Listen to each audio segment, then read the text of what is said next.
When did you realize that your relationship was completely one-sided? I grew up as the ugly kid in elementary, middle, high school, and college. And not just the fat with glasses, ugly.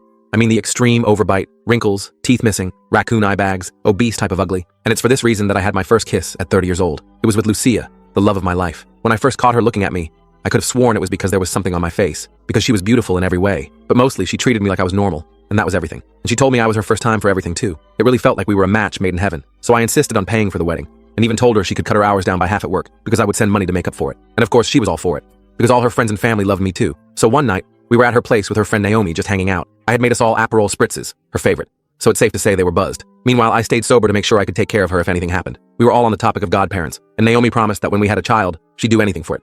So she was the best pick. That's when she said it. The phrase that turned my life upside down. Plus, Mike, you work so hard.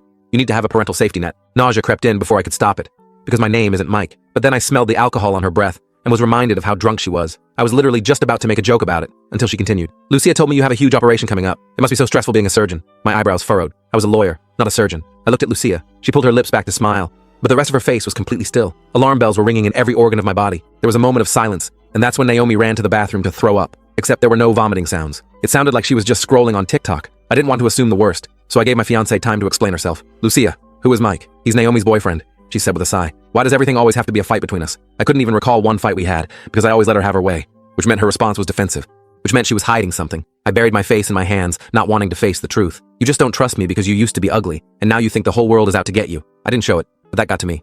And that's when she handed me her phone to look through. She watched as I checked the most obvious places. Instagram DMs, Snapchat, iMessage.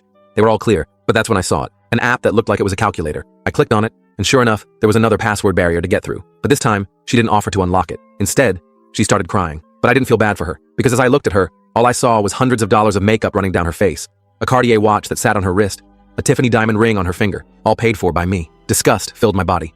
And when Naomi was done throwing up, I told Lucia to leave with her. But the second they left, I broke down. I thought about all the time and money I poured into our relationship, how I paid off her credit card debt, how I drove her to and from work every day, even if it meant being late to my own job, how I had cut off half my friends to make her feel more comfortable, all so she could destroy it. And that anger is what led me to pay for an Uber to Naomi's house. Lucia was the one to open the door. Why are you always trying to start something? I effing hate you, I interrupted her. You think another man is going to want you now? You think that little guy on your phone is going to provide for you? You're 30, the best years of your life are over. She laughed. Oh, and you think any woman will want you? Every time you touched me, I had to close my eyes and picture someone else. By that point, I had had enough of Lucia. I turned the corner and waited for my Uber to arrive. When I got home, I spent the entire night clutching my pillow, crying until my head was pounding. I woke up the next morning to the sound of my phone buzzing. It was my mom. I didn't pick up. Turns out, it was one of the dozens of calls I had missed. Not just from my mom, but my dad, Lucia, and Naomi too. Turns out, Lucia had told everyone I was abusive and I had abandoned her. The full story is on my channel, and linked below.